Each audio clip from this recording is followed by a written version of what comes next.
tenemos la condición de tensiones con estos dos, que es un voltímetro doble. La condición de la frecuencia también con un frecuencímetro doble de lengüetas. Nosotros estamos usando los de lengüetas.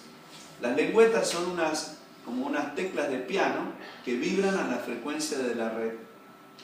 ¿Sí? Y entonces cuando las dos lengüetas vibran en los 50 hercios, también he cumplido la segunda condición. La primera, la de la secuencia RST y RST, está hecha de antemano por nosotros. Y no se puede cambiar. Si un día EDEMSA viene y hace una maniobra y nos cambia la secuencia, puede hacer un desastre. ¿Está bien? A nosotros. Por eso nosotros controlamos por el sentido de giro de la máquina. Está marcado el sentido de giro. Según el sentido de giro es la secuencia. ¿Está claro? Para determinar la secuencia hay dos métodos. Uno es mediante un aparato que se llama secuencímetro. Uno es estático, es un aparatito electrónico que tiene 3 lamparitas. Y está marcada la secuencia RST. Si las 3 lamparitas encienden, RST. Los cables que llegan es RST. Si las lamparitas quedan apagadas, es la secuencia inversa. ¿Está bien? Y el otro método es usar un motor asincrónico trifásico. Yo sigo la secuencia de los cables y me fijo para dónde giran. Si giran en el mismo sentido que lo hace el alternador, quiere decir que tienen la misma secuencia.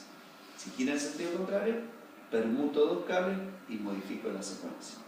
¿Está claro? Eso es la forma de detectar. Y a través del voltímetro diferencial y el método de las lámparas, nosotros tenemos los dos. ¿Sí? El de las lámparas y el voltímetro diferencial. Cuando las lámparas quedan apagadas, nos indica el sincronismo, el instante en que ingresamos en paralelo. Y el voltímetro diferencial está en 0. ¿Está entendido? Cuando esas condiciones se verifican, nosotros vamos a levantar esa llave, en realidad la vamos a cerrar y entramos en paralelo. ¿Ese sincronismo dura poco tiempo? No, sí, una vez que usted entró a generar en la red, ya listo. Usted queda en paralelo. ¿Está? Y después usted puede salir cuando quiera.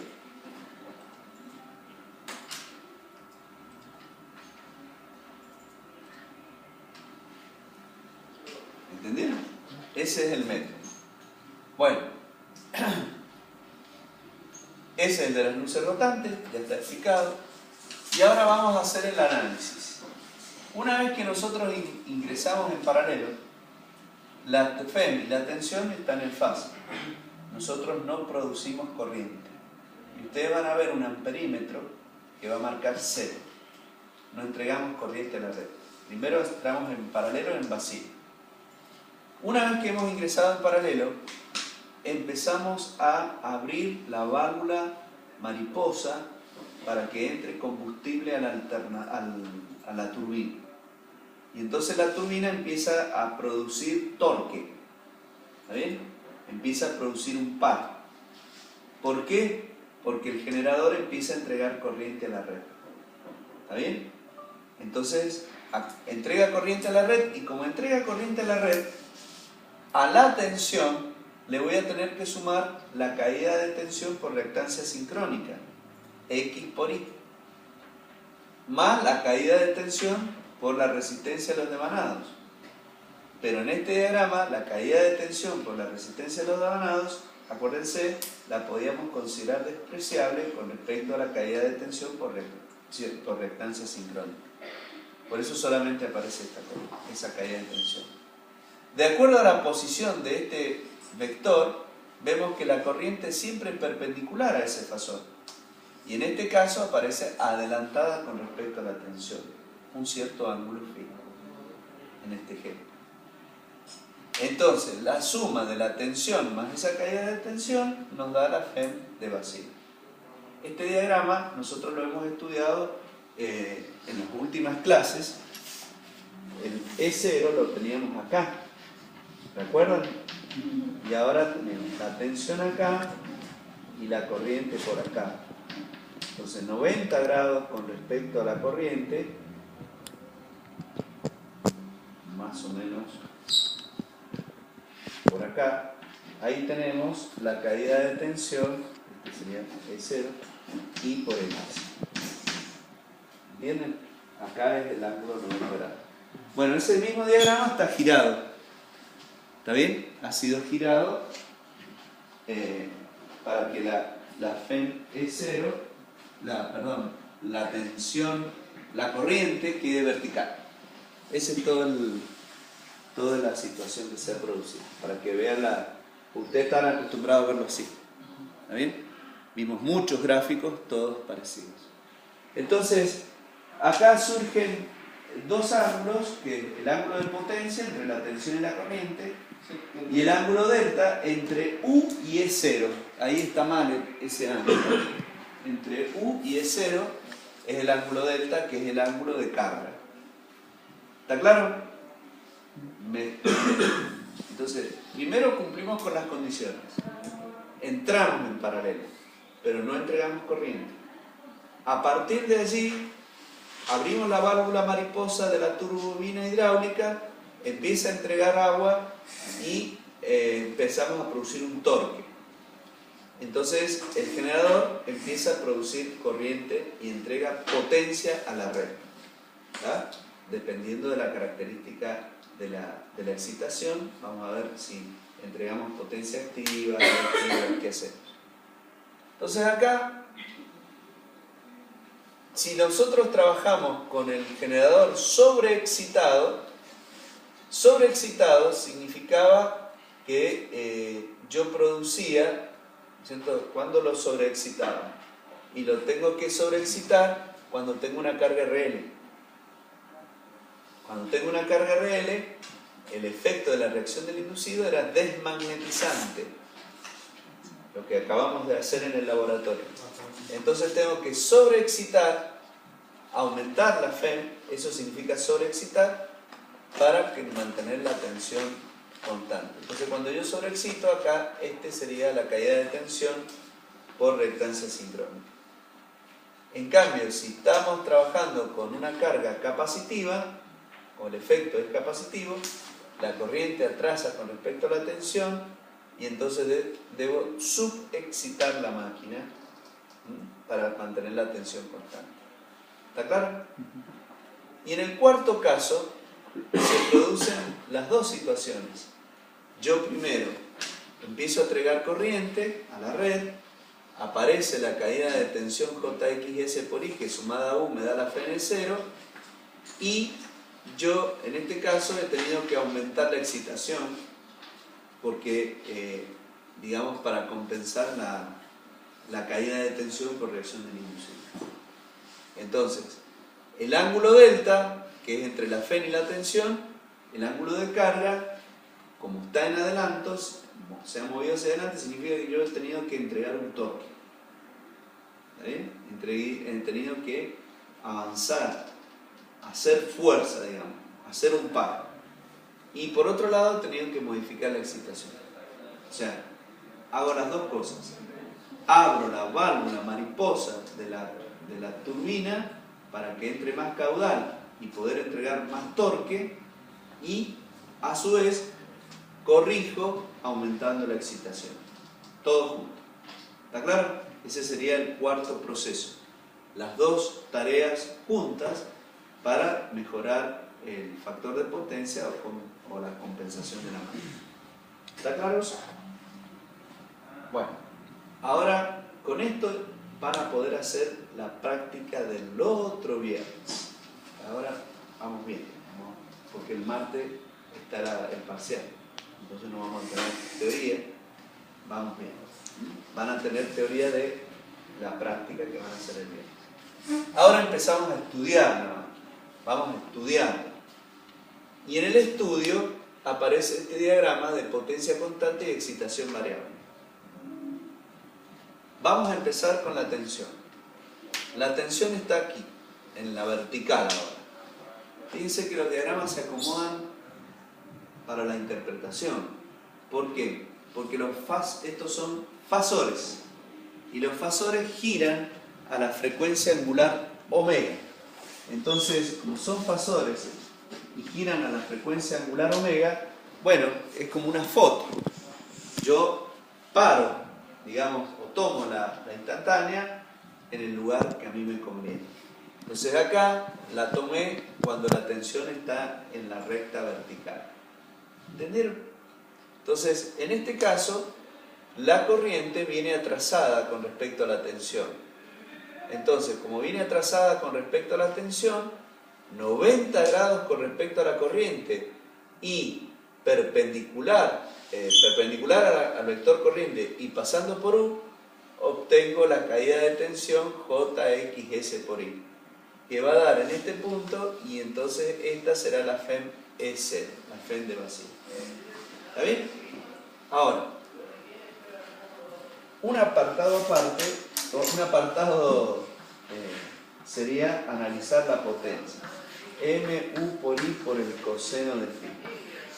Si yo multiplico y divido, como habíamos hecho antes, por XS,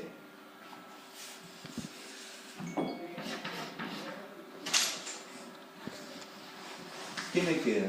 Y me queda que la potencia es una constante por el producto I por XS por el coseno de phi. Y ese producto I por XS coseno de phi es el que vamos a analizar. Si ustedes se fijan, en este caso, por ejemplo, si el ángulo phi está tomado entre la tensión y la corriente, entonces, perpendicular a la corriente tengo el vector JXS por I. ¿Está bien? Y perpendicular a la tensión tengo este segmento, o esa recta BC. ¿Sí? Entonces, ese segmento o recta BC, perpendicular a la tensión U, determina con el vector JXS por I también el ángulo phi. Entonces, si yo tomo el coseno de ese ángulo, phi es el cateto adyacente BC sobre XS por I. O sea que BC va a ser I por XS por el coseno de phi. Dicho en otros términos, BC resulta ser la proyección de I por XS coseno de phi, que si lo multiplico por la constante C1, me estará dando la potencia. El segmento BC me estará indicando la potencia entregada. ¿Se entiende? Entonces, ¿qué hago?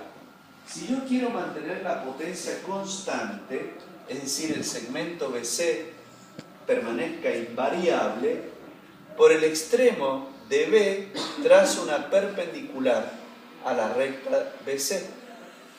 Entonces, todos los vectores JXS por I cuya punta D sobre esta recta perpendicular van a tener la misma proyección.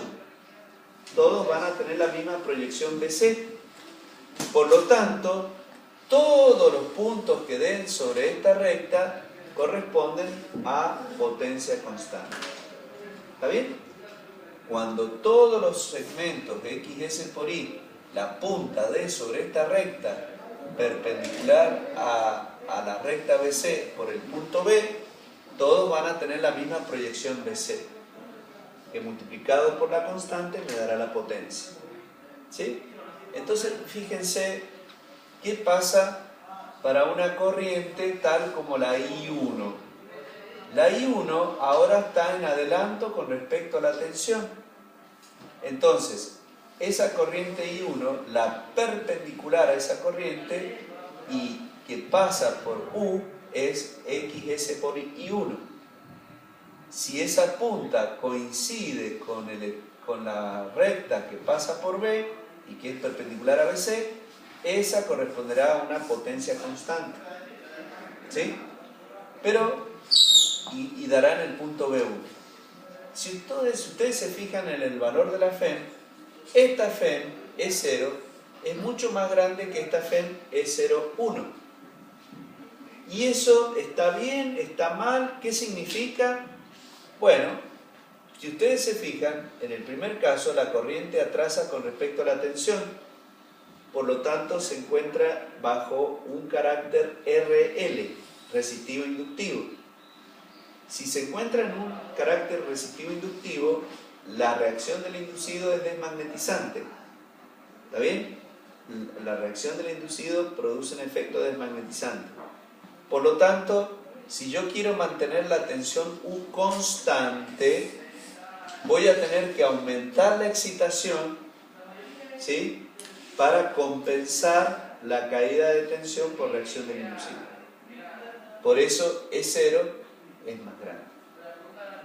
En cambio, para I1 adelantó un ángulo φ1 con respecto a la tensión, lo cual significa que es una carga RC, resistivo-capacitiva. El comportamiento por reacción del inducido es magnetizante. Por lo tanto, si yo quiero mantener la tensión U constante, deberé bajar la excitación para que la tensión U sea constante. ¿Está bien? Entonces, ¿qué quiere decir? Que a la derecha de U estaremos con la máquina trabajando en forma sobreexcitada, y a la izquierda de U estaremos trabajando con la máquina subexcitada, porque acá tenemos un efecto resistivo inductivo y acá tenemos un efecto resistivo capacitivo. ¿Se entiende, jóvenes? Ahora, fíjense otro detalle. Si yo tomo los vectores corriente, el vector corriente, si tomamos la potencia como U por I coseno de φ, ¿qué sucede? La tensión U es el parámetro de referencia, pero el I coseno de φ puede analizarse como una proyección que va a dar sobre el vector U y que se va a llamar OA. Si yo quiero mantener la potencia constante, manteniendo la tensión constante, todas las proyecciones I coseno de φ que coincidan con OA cumplirán con la condición de potencia constante. ¿Se entiende? La potencia, para que sea constante, debe ser U constante. Lo es, la tensión es constante. Por lo tanto, lo que me queda para que sea constante es el producto I coseno de φ. Y el I coseno de φ es la proyección OA. ¿Está bien? La proyección OA.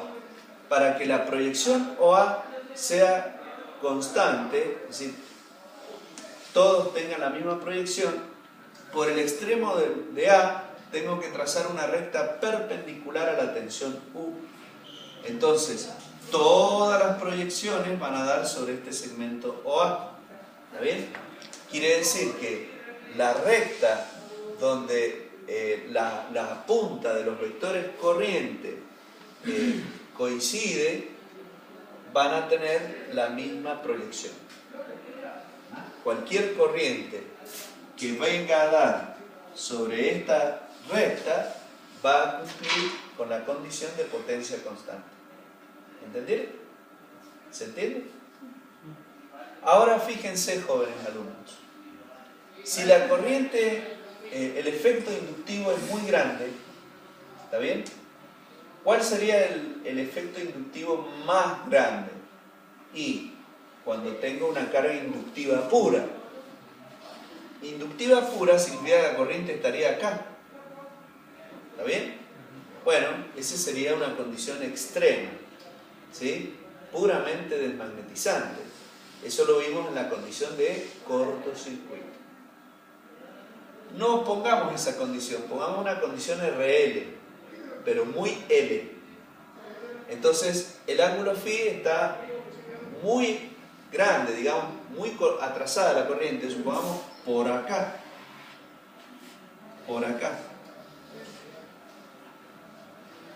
¿Qué sucede?